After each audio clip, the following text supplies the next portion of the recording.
Hey everyone, welcome to Living the Next Chapter. Glad to be here with you. Today's a little different. I love every guest that we have on the show, and it's exciting for me to get to meet great authors from around the world. Today's super special for me as a Canadian and as a musician. I get the chance to sit down with a gentleman. His name is Bob Young, and Bob is a great person to talk to, super amazing to talk to. His background is deep. The well that he draws from is deep, and he has a very famous younger brother, Canadian icon, Neil Young.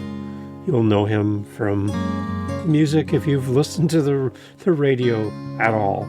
You probably have heard of Neil Young. So I had Bob come on to talk about his new book. We had a great conversation. We jumped in right away, like right in. I didn't even have time to do the intro. The conversation was awesome. So I'm going to make this episode a little different. It's going to be kind of a magazine style. I'm going to pop in here and there with you, kind of set up my next question that I asked Bob, and give you a little different listening experience here on Living the Next Chapter than what you're used to. So that's why I wanted to jump on at the beginning and introduce you to an amazing person. A thrill for me to have on the show. And again, I'm here to celebrate great authors. I love great Canadian authors, and I love great Canadian musicians. So I'm in my happy place, and I wanted to share with you here on the podcast. This is Bob Young, Living the Next Chapter. Talk about his book, his musical family, and the great things happening in his life. Here on Living the Next Chapter, here's Bob. Here's a little snippet of what we're going to talk about. And people who are fans of Neil's will see in that something that, to my knowledge, nobody's ever done before. I've never I've never done interviews about Neil, but he and I talking together, there's stuff in there that no interview would ever stumble upon, probably. So our cousin is editing the thing, who knows us, and she was the news editor at a major television station for years and knows how to do this. So she's in charge of that a little bit. It looks like it'll be really interesting. So the Neil Young fan base out there, and probably interviewers have been trying to figure out how to get him to do an interview for the last 50 or 60 years, will look at this and they'll see stuff in there that they never would have gotten to. And never will, probably. He doesn't do that stuff. And the people in the family and our friends, when they're approached about Neil, they usually refuse to discuss it. What is, because they don't want to say something that shouldn't be said, or they just don't want to become an avenue in Neil's career. They figure whoever that is should be going to his management company and talking to him, not to somebody that he went to school with or something, That's really the reason. And I've done the same thing. If people writing come to me, I'll say no. Eventually I'll write my own book, and, maybe I will. Simple.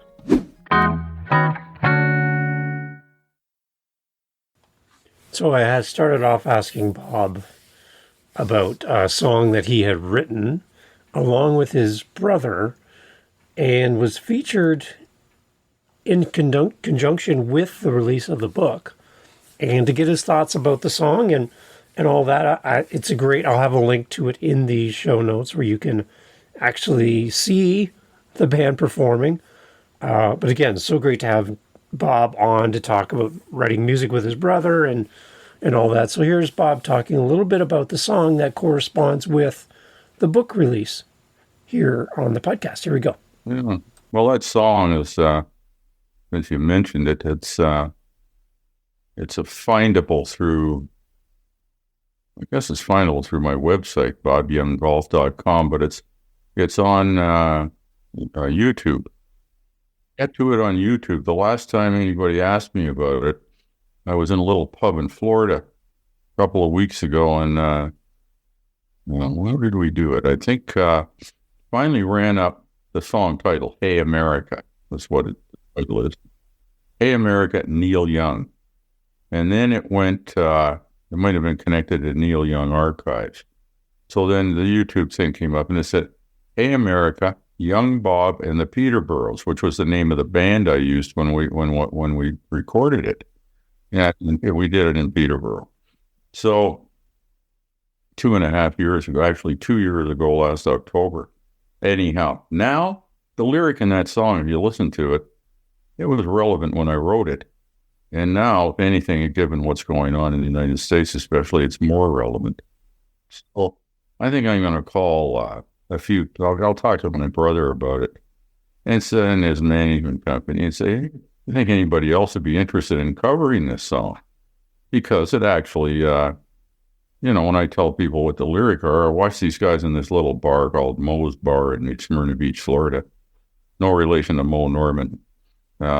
Moe was their last name, as a matter of fact. They grew the family in Smyrna Beach. And they liked the lyric.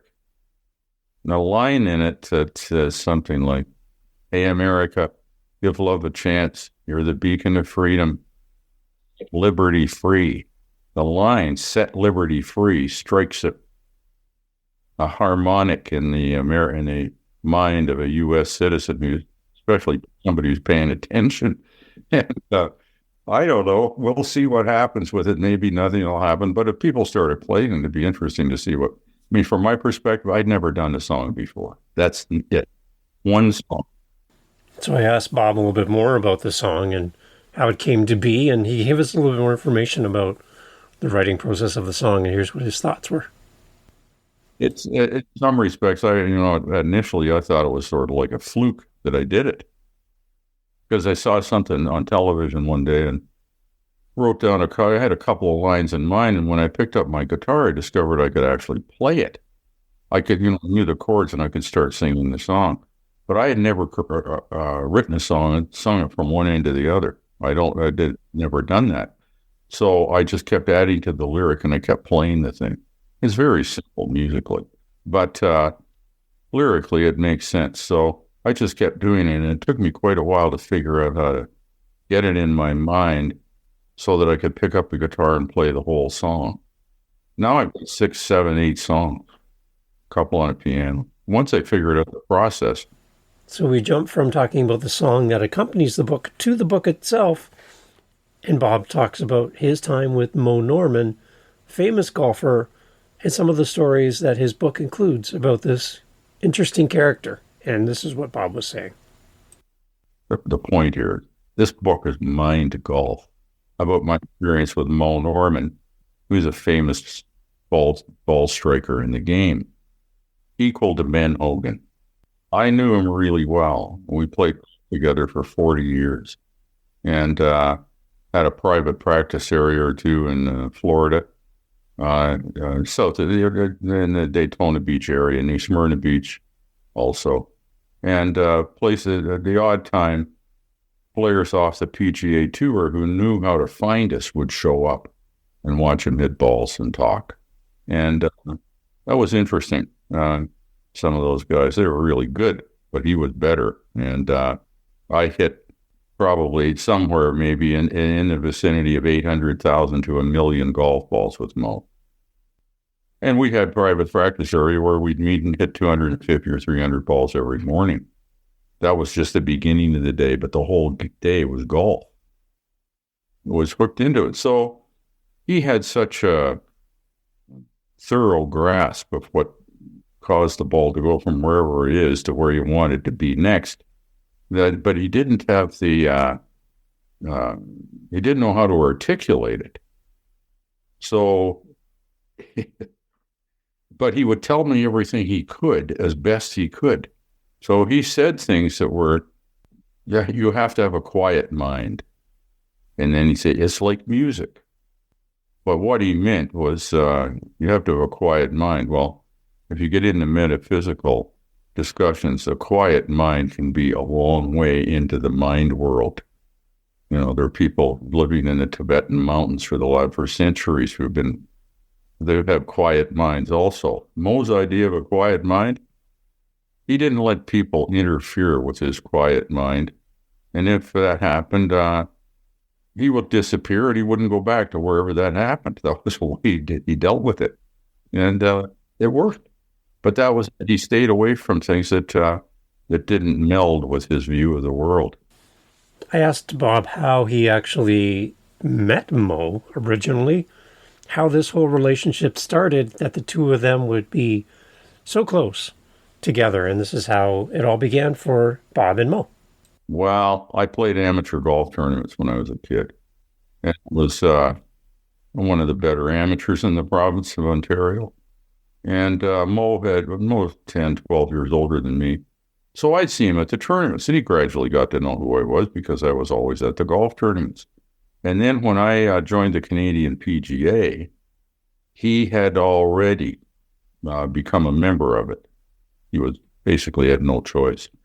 And he'd come to the golf course that I was connected to, Pine Valley Golf Club in Woodbridge, Ontario, which is now the national club. The pro there was a guy called George Clifton, a very hospitable and likable in soul, a real. He's one of the people that actually had the energy with others that helped create the Canadian Tour, which I played. I was interested in playing the game. I didn't want to work in a pro shop and sell golf balls and be nice to the members. I could be nice to them, but I would rather play golf. So, and that was what Moe did. Moe would show up bouncing the ball on his golf club and get a few shots and go out and play 9 holes or something. I just got to know him, and then where we all went in Florida was a place called Ormond Beach, which is on the north side of Daytona, a golf course called Tomoka Oaks. And a raft of Canadian golf pros would show up there, people who liked playing the game and hit balls, practice, and play golf. So we did that in the winter. And Moe was there too. And L.V. Thompson, who was eventually a Canadian PGA champion, great striker of golf balls too. And the best putter that Moe Norman and I ever encountered.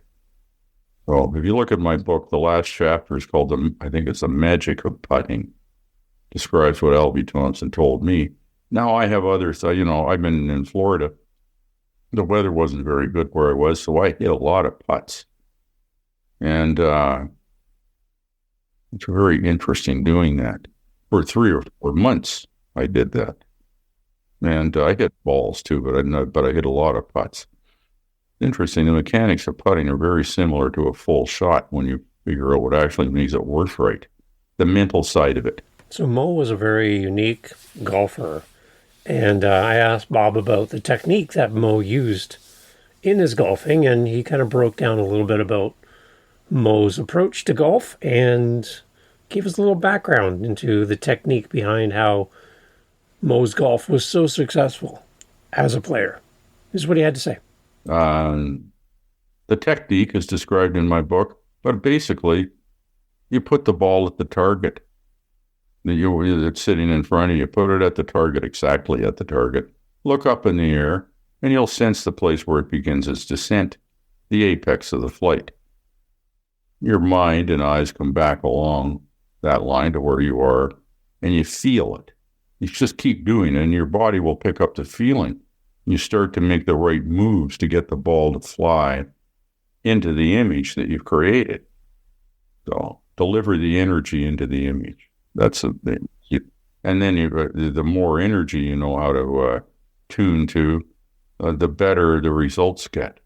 It's that energy that's used in the power for creating the image of the shot to be. It's the same energy that's used to create the song I was talking about. So again, as a musician, talking to Bob, I'm like having a full circle moment here. Again, talking to musical royalty from the Young family with Neil as his younger brother. But he gets into a little bit more about him and Neil and working and crafting the song that we talked about near the beginning of the episode. Get a little more detail and behind the scenes around how the song ties into the book and how this is all communicated to Neil's network of fans. And it's exciting to kind of get this behind the scenes about all this, how this all works. And I think you're going to enjoy this, especially if you're a Neil Young fan, Bob Young fan of golf, fan of music, all got you covered. Here's Bob explaining a little bit more about that connection with Neil and bringing it all together with the book. That's by the songs in the book. My brother and I talk about this in a Zoom call. And it isn't, it's almost yet, it's almost finished. That's a little section. It might even be a separate audio or separate audio visual item on my website. But we've got 10 or 15 minute edit of he and I talking about a lot of different things, but golf related. It'll be on my website. Yeah, and it's my book. The audio book, will go to the entire membership of Neil Young Archives, which is 25 or 30,000 people. And it will, there's a fellow I met in Florida who's a member of Neil Young Archives, really liked the book, and he liked the song and all that stuff. And he said, this is a great collector's item, this audio book with a song in it. I thought that's a good thought. So we're going to introduce it that way. This is all you golfers out there who are Neil Young Archive members. You're obviously also Neil Young fans, or you wouldn't be a member of Neil Young Archives. But here's this song. It's not on any other recorded format. So did you get that? It's the only way to get this song with Neil Young on it. The only way to get it is to be part of this. So, or check out the YouTube video. So that's pretty unique, especially for any Neil Young fans out there. You're looking for something unique and special from Neil and Bob. Here you go. You might be hearing about it this first here, but here you go. Great song available through the book. If you want it, there it is at whatever. I think we're going to sell it. The normal price is $12.99. I think on the website, on this thing, it'll be $9.99, and the book will be $14.99 instead of $18 or $17.99. So, and then a significant portion of the gross will go to the Bridge School, which is a charity. The Bridge School has been in existence for a long time and does a lot of good things for kids that need the assistance. So anyhow, that's what I'm going to do with the current thing we're doing with the book is organizing it for that kind of event. And I was talking to Hart Maroney a few days ago. He owns a golf course called Tamarack, which is in Ennismore, Ontario, 15 minutes from Peterborough, Bridge North, that area. And it's been there for quite a while. Got an excellent practice facility, which I use.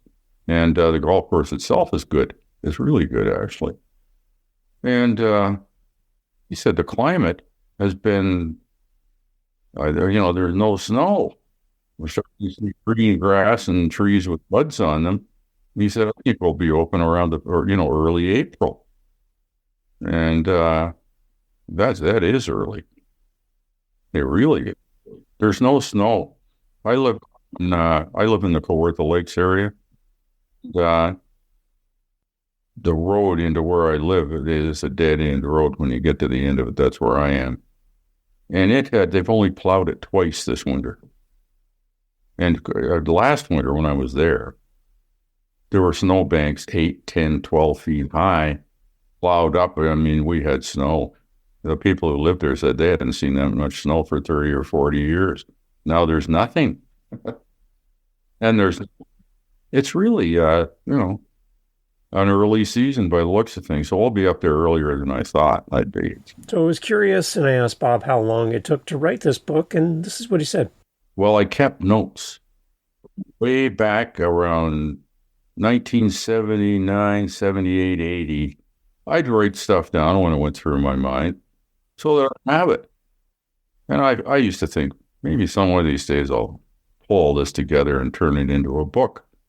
So a couple years, 3 years ago or something, I was looking at it and I thought, well, Moe's been deceased for about 20 years. And all these guys are out there beating the ball around trying to make themselves a few $1 million. And somewhere back there quite a few years ago, Tiger Woods among others, was watching Moe hit balls, and Tiger said only two people have ever owned their swing, Moe Norman and Ben Hogan. That's what I wanted to do, is what he was saying. He still wants to do it. And sometimes he does. And sometimes some of these other guys do too. But what Moe did, I remember standing there watching them watch Moe.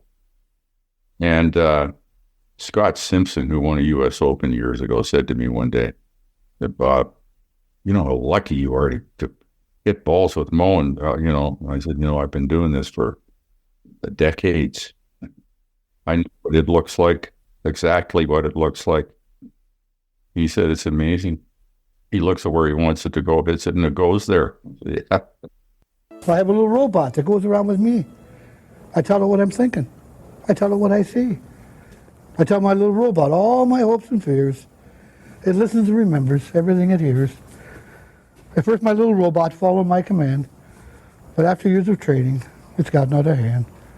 It doesn't care what's right or wrong, or what is false or true, but no matter what I try now, it tells me what to do. Right there. One day I said to Moe, what's in your mind right before you hit the ball?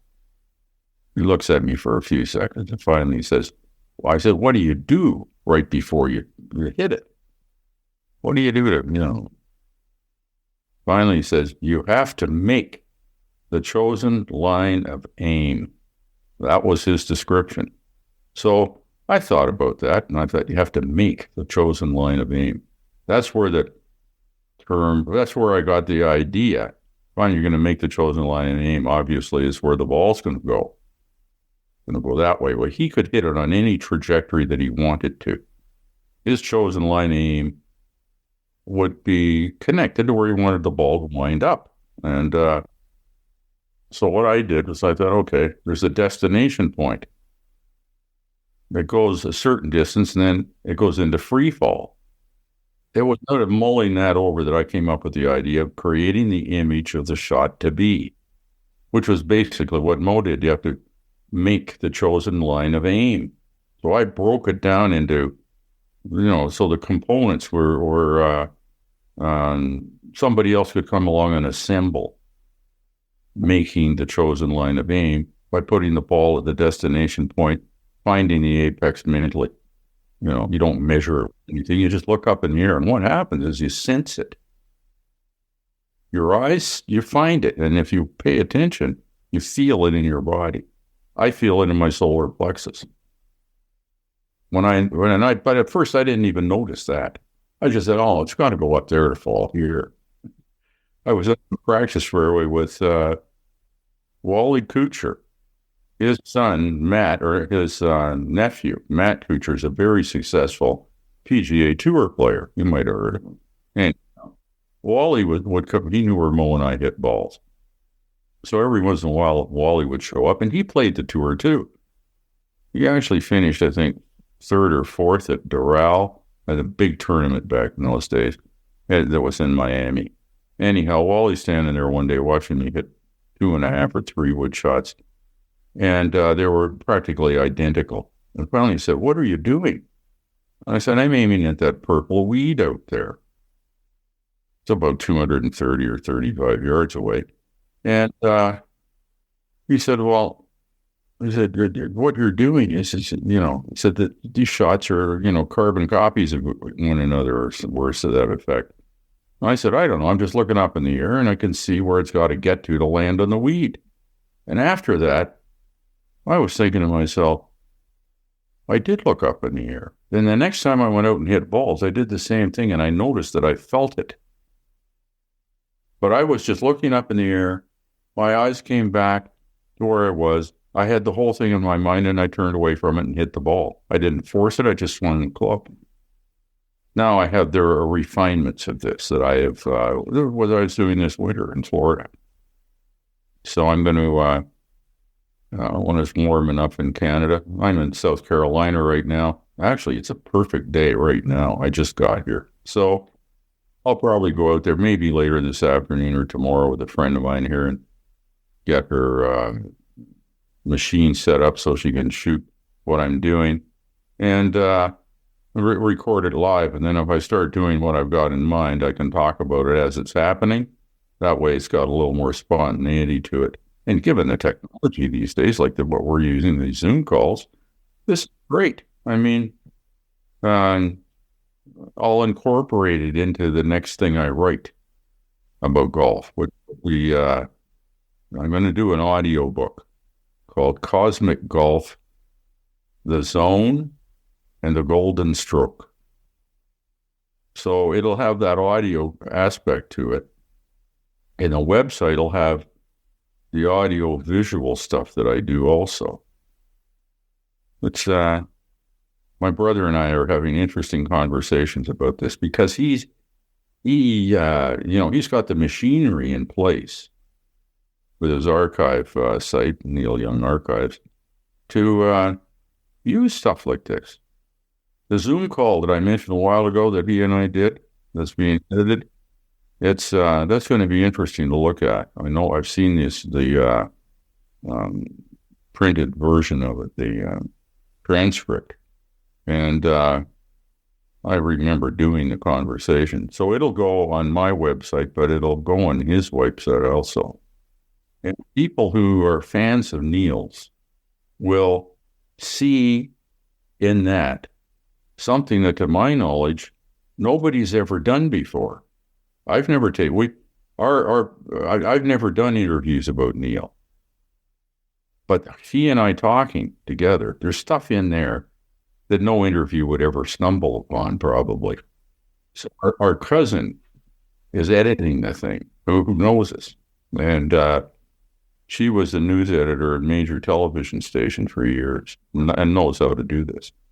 So she's in charge of that little bit. It looks like it'll be really interesting. So the Neil Young fan base out there, and probably interviewers have been trying to figure out how to get him to do an interview for the last 50 or 60 years, will look at this and they'll see stuff in there that they never would have gotten to. So here's the point where I was like, oh, this is gold. Because, again, I was so thrilled to have Bob come on my podcast to talk about his book. But then we start getting into more about Neil and how the press wants to get a piece of Neil, how they go through the family to get to Neil. And here we are, Bob and I talking, and it just felt so natural.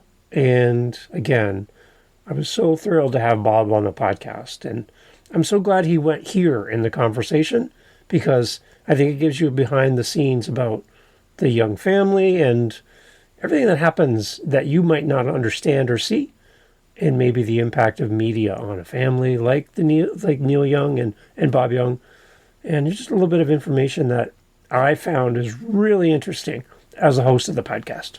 He doesn't do that stuff. And the people in the family and our friends, when they're approached about Neil, they usually refuse to discuss it, which is, because they don't want to say something that shouldn't be said, or they just don't want to become an avenue in Neil's career, or they figure whoever that is should be going to his management company and talking to him, not to somebody that he went to school with or something. That's really the reason. And I've done the same thing. And people writing come to me, I'll say no. Eventually, I'll write my own book, and maybe I will. So. And that right there is a book I would love to read. Having Bob's thoughts on Neil and all that. That's amazing. So I went on to talk to Bob more about Moe, and to give us some insight into Moe, because the interviews that I did in preparation to talk to Bob, there was a lot of interviews and a lot of commentary around that's very complicated. Moe not being accepted in the golf world.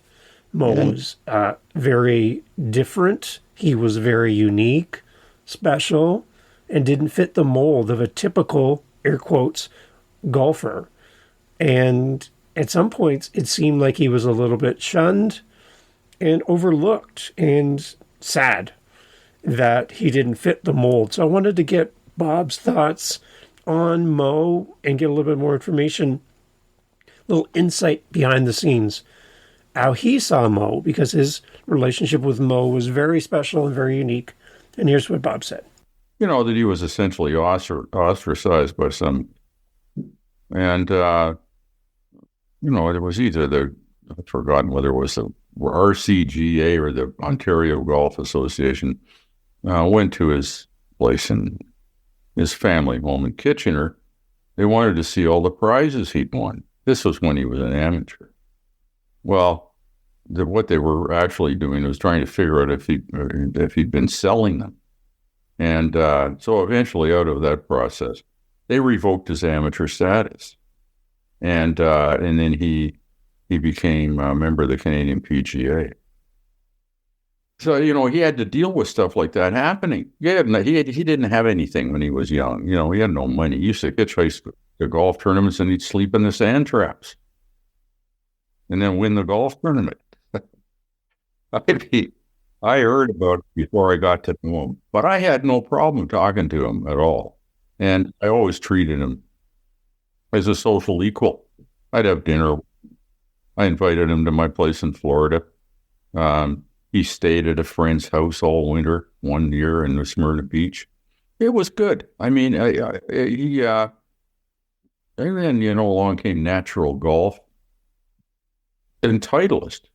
Wally Uline, director, basically, in my view, probably the thinking power that created the Titleist Corporation, which is enormous. Wally called, forgotten when it was, maybe in the early 90s, called a guy called Craig Shankland, who was from England. Craig had been in the States for a long time. He had a golf course in Smyrna Beach called Hidden Lakes. And he did 19 years of clinics with Moe. And one day, Wally Uline called him and said, you think Moe would like $5,000 a month for life? Wally, Craig Shankland said to Moe, would you like $5,000 a month for life? And Moe, oh, yeah. Yes. But that's where it came from. So the Titleist Corporation, out of recognition for what he accomplished, that was a gesture. I was there when that happened. It changed Moe's life. All of a sudden, he had guaranteed money. And he was doing okay. I saw him. He was very appreciative of that. And he always had this old visor that said Titleist on the top of this. As Craig Shankland said, he probably never had it. And it looked like it had never been to the washing machine, that thing. Anyhow, that was one thing. And that happened. And I thought, good for Titleist, Titleist Corporation just made the right move, the right gesture. It isn't a move. In appreciation of what Moe had accomplished. And Moe understood it. He was so very thankful. And because, apart from people being appreciative of how good a striker of golf balls he was, which he heard wherever he hit them, that was something that made a huge difference to his existence. And he kept doing clinics. And it was probably a year or two before he died. We were at this club in Florida, in New Smyrna Beach, and I said, how's everything working out? And he looked at me and he said, Bob, I got almost $1 million saved. And I thought, wow, you could be here for another 50 years with that, the way you spend money. And but it didn't last very much longer after that. And I said, what are you going to do with it? He said, I'll give it to my family. So some of his family people gained from that. He helped them. And he had several siblings, quite a few. I never met any of them. They never came to watch him play golf. I could never figure out why. But that's the way his life was. And he just, he kept going. And he was a master at what he did. But mentally, a quiet mind, as the years went by, it to this day, it sticks in my mind as he was very deep about a lot of things. He looked at the world and rejected a lot of the things that it does, it being the choices the human race makes. Bob talks about the timeliness of the book and what's happening in the world today, a lot about what's happening in the U.S. and even here in Canada, and how this book really relates to what we're seeing in the news and in our world. And here's what he said. And right now is a perfect example of that. Look at what's going on. The power of choice has been misused, to put it mildly. Wars and problems, more wars. I mean, they've made a business out of the war equipment business. That's not a complimentary thing to say, but nevertheless, I'd like to see an audit on what's going on in the Ukraine and Israel out of abject curiosity. Whatever it is, they'd be better off spent buying food for kids that don't have enough food to eat or something. So, Moe would look at that. Not for me, he'd say, and he would go back to the golf course. He went to the golf course and he stayed there. That's what he did. And if he went places where people didn't really want him around for one reason or another, he wouldn't go back there. And after, I'd say once in a while, I said to Moe, let's go over there. He said, no, I don't go there. And once in a while, he'd tell me why. But usually, I didn't even ask him. If he wanted to tell me, fine. But it was, he's a one of a kind. There's no question about that. Everybody's a one of a kind, but was definitely unique. I asked Bob where that depth came from for Moe. Did he have any idea of the source of that? Because Moe thought on a different level than others, and this is how Bob described that. Well, he went to he started playing golf. He hit balls at the range at Rockaway Golf Club in Kitchener. Lloyd Tucker was the pro there, and there's a mention of Lloyd Tucker in my book, commenting about Moe and me, as a matter of fact. So Moe told him, out of all the balls I hit, he told Lloyd Tucker what I was capable of doing. And you could read it in the book. Other people don't know. If they read the book, they'll see it. They'll know what he said, and because Lloyd Tucker repeated it. At any rate, one day Moe looked at me. We were hitting balls in Oak Hill, Florida, at a private place we had there. And he looked at me and he said, Bob, you're the closest in the game to Ben Hogan. And I was really accurate. If I aimed at something, I hit it. And I knew why, and I still do. Now, because of what I wrote in this book, I've been thinking about it. And mentally, my concept of it is more refined than it was when I was doing that, which was about 40 years ago. And a little longer now.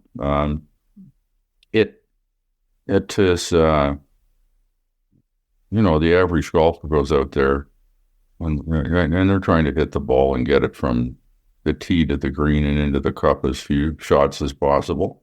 And there's stuff in this book that would help them do that. The rest of it, the There's more. I mean, it was, you asked the question about his choices and his quiet mind, and that, there's reference to the fact that he was in a car accident when he was about 5 years old. I think he was on a sleigh or a toboggan or something, and came down a hill, and anyhow, a car banged him on the head. And I guess it was a pretty serious situation. And some people think that it was because of that he became the way he was. And then there was discussion about him possibly being autistic. However, in my view,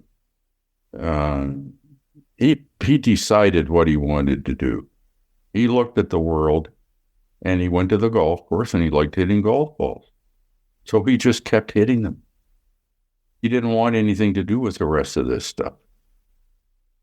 He didn't want anything to do with the business unless it had to do with winning money at a golf tournament. But, that was fine. But that was it. He was not He wasn't out there on the employment line. He wasn't, doing any of that stuff. He went to the golf course. That was his world. And he stayed in it. So Bob also shared a little bit around his growing up, his family connections with some amazing writers and musicians, and gave us, again, a little bit more insight, which also then corresponds with Neil and gives you a little shape to what the family dynamics were like for Bob growing up. And it's amazing, some of the names and people that have come through Bob's life and through the family. And he shares a little bit about that here. He grew up with a lot of writers. My father was a writer. He wrote 30 or 40 books that are published in Canada. Our family friends became nationally known when television came along, from what they did with television, but also because of their publishing. Pierre Burton, the name you probably know, Farley Mowat. I knew all those, June Colwood, Trent Frayne, who else? All sorts of people. But I knew them when I was a kid, because they were family friends. Robertson Davies from Peterborough, won the Peterborough Examiner, and is considered a serious writer. Literature was what Rob Davies wrote. Rob and Brenda used to come for dinner, Mimi. And, so that was the atmosphere when Neil and I were kids. And my mother played all sorts of different kinds of music, popular music, classical music, everything. And my father, my uncle, Bob, was a really accomplished musician. His kids could sing harmonies that equaled anything. So we heard all of this stuff, Neil and I, when we were kids. And that was just part of that was normal. That was normal in our existence. Not all compressed into a week or anything. It was, spread out over years.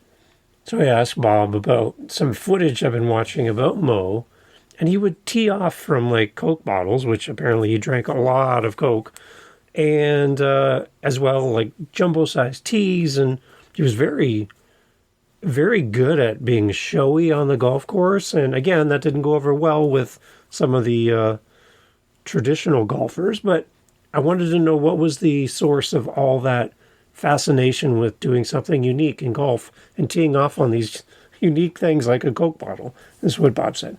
So, my encounters with Moe were, I recognize here's a guy whose artistry is displayed in the way he plays golf, the way he talks about it.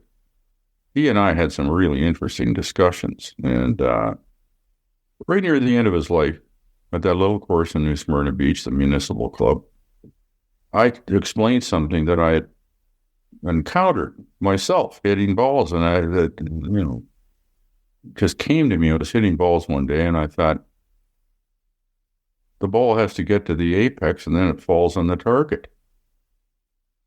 It doesn't matter what the shot is. That process is the same. Even with a tee shot that has a low trajectory, there's a place where it starts to descend, and you see the whole thing. Anyhow, I said to Moe, I just figured something out.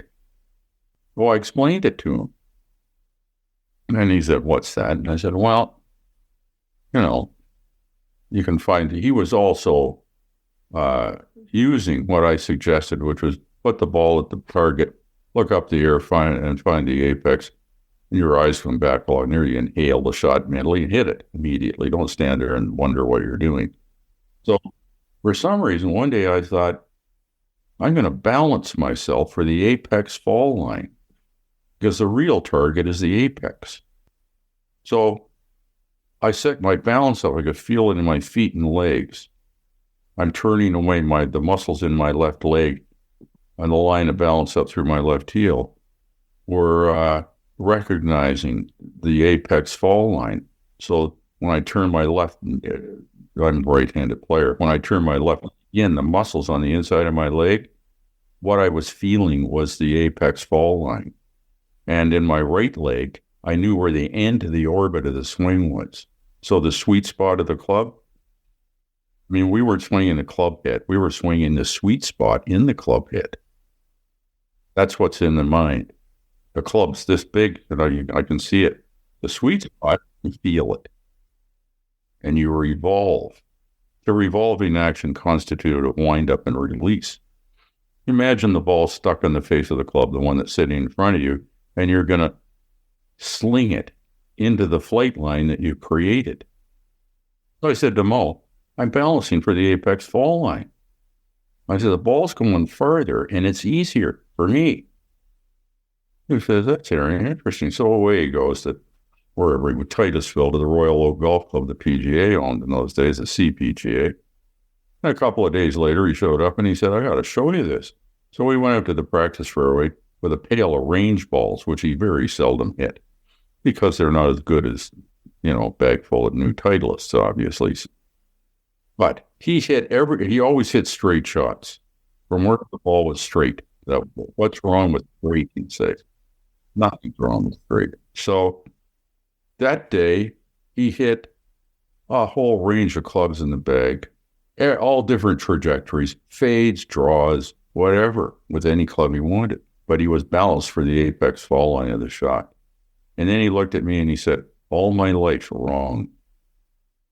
And I looked at him and I said, you're not wrong, Mo. I never thought of it that way, or I would have said something to you. And, but I understood what he was saying. You weren't wrong. But what he was saying was, I didn't have a complete picture. Now he figured the picture was complete or closer to complete. He's always looking for ways to improve. And that's what that did. He started to hit the ball better because of the variety of shots. And when he said, all my life wrong, he always hit the ball straight in at wherever he wanted it to be. Now he can see a refined way of getting it into a tight corner on the green by causing it to fall down with a fade or a draw or something. That's what he meant when he said, all my life wrong. He just meant, I could have done better than just hit it straight. I said, well, hit it crooked then or whatever. It was an interesting relationship I had with him. I go out there hitting balls, and I quite often get the impression that not far away is spirit of Moe Norman is watching what I'm doing or watching what I'm thinking. I asked Bob what he would think Moe would say about this book and his thoughts on having his legacy captured by Bob. And this was the response from Bob, what he thought Moe would think of this great new book. I think there's a lot of stuff in there he'd like.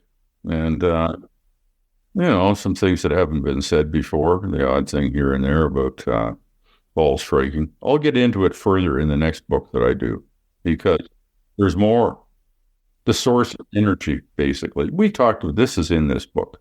This is a minuscule opening of the door into where you can go with this conversation.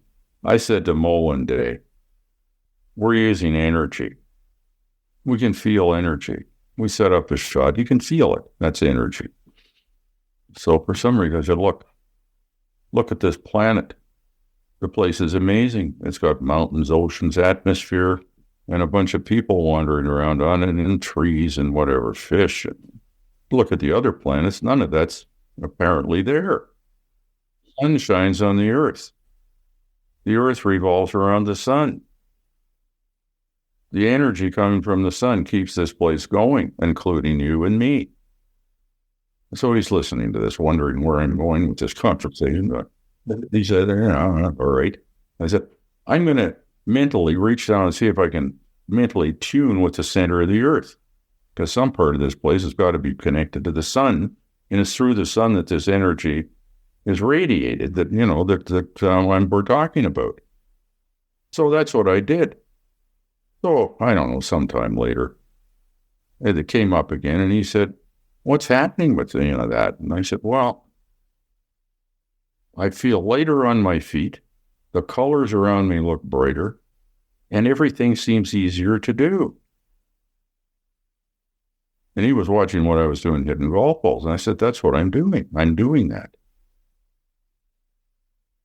So, you can take that idea. And we talked about it. He realized that it was actual. To attach to it, here's a little item. It's in this book, too.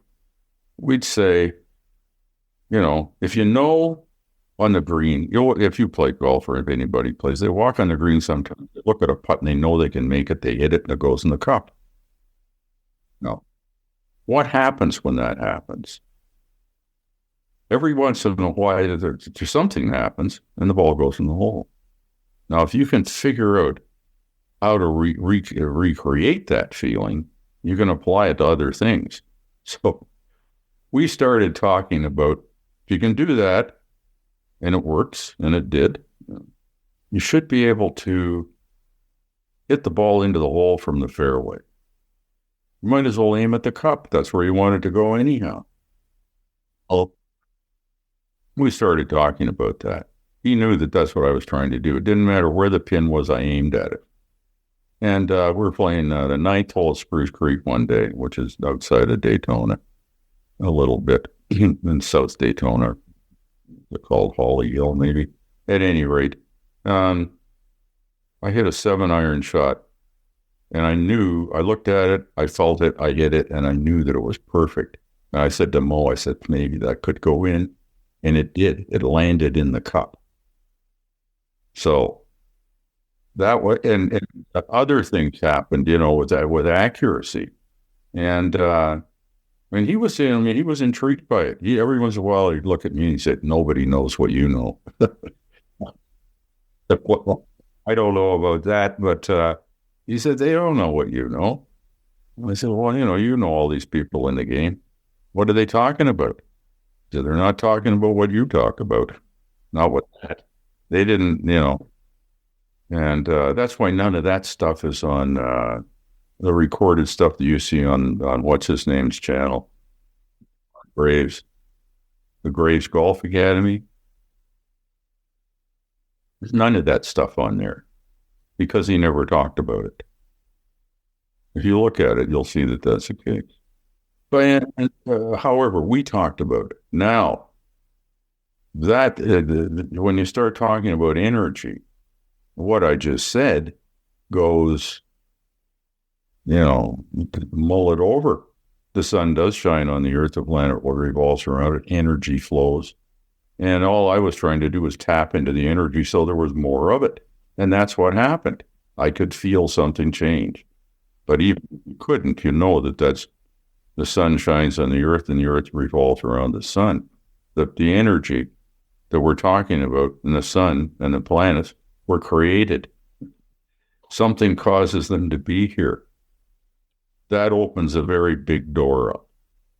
What created the sun? That's a good question, because there it is, obviously. Feel the warmth of the sun. It's an interesting, anyhow. Cosmic golf, the zone that the guys on the PGA Tour talk about getting into, it's a state of mind where everything starts working properly. It comes and goes. But where does it come from? And how do you go back there? You have to have a quiet mind is one way. What is that? How do you create that with everything that's going on? How do you have a quiet mind in the midst of all of this uproar that's happening?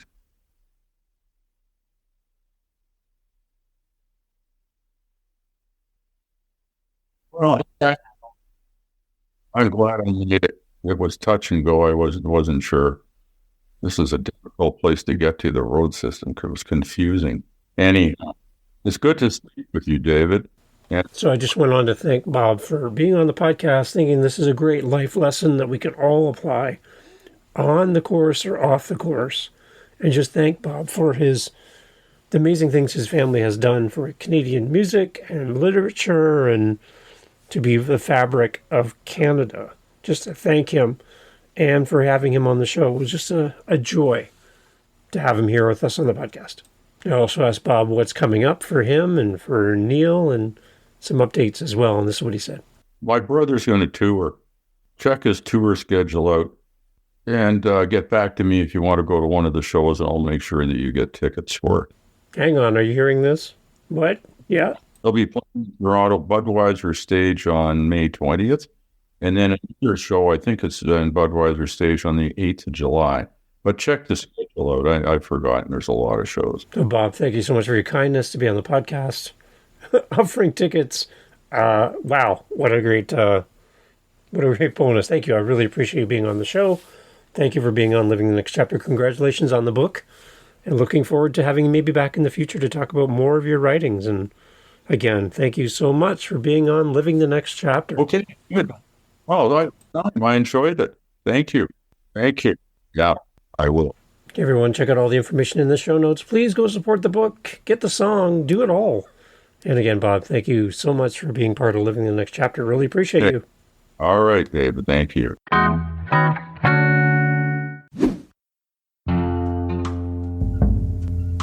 Hey, well, thank you for listening. It's a new year, and we're excited to be releasing even more great episodes of Living the Next Chapter. And we want you to come along for the journey. Thank you for being here.